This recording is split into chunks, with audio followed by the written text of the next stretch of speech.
தேங்காய் பூ கேக்கு பண்ண போகிறோம் ஈஸியாக. 1 கப்பு முந்திரி, 1 கப்பு தேங்காய், கொஞ்சம் ஏலக்காய், ஜீனி. முந்திரியை நல்லா பொடி பண்ணிட்டு வந்துடுவோம். பொடி தேங்காவை வதக்கிடுவோம். ஒரு முந்திரியை நல்லா பட்டு போல நுணுக்கிட்டு வந்துட்டோம். இந்த பாருங்க நல்லா பட்டு போல. அதே எண்ணெய் சட்டியில் தேங்காய் வதக்கணத்துல 1/2 கப்பு தண்ணி, எடுத்து வச்ச சுகர். பாவு வந்து கம்பி பதம் வரணும். வந்துருச்சு. நம்ம முந்திரியை கொட்டிடுவோம். நுணுக்கணும். அது கூடவே ஏலக்காய், தேங்காய் பூ வதக்கணும், தேங்காய், கொஞ்சமா நெய்.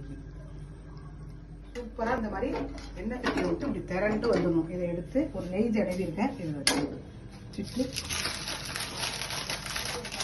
போட்டுட்டு இதை நல்லா மசிச்சுட்டு அதே நம்ம கேக்கு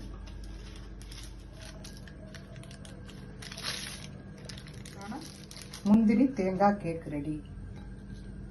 ரொம்ப சூப்பரா டேஸ்டா இருக்கு. இங்க பாருங்க, நம்ம ஒரு பிளேட் எடுத்து வச்சுக்கிட்டோம்னா ஈவினிங் குழந்தைங்களுக்குலாம்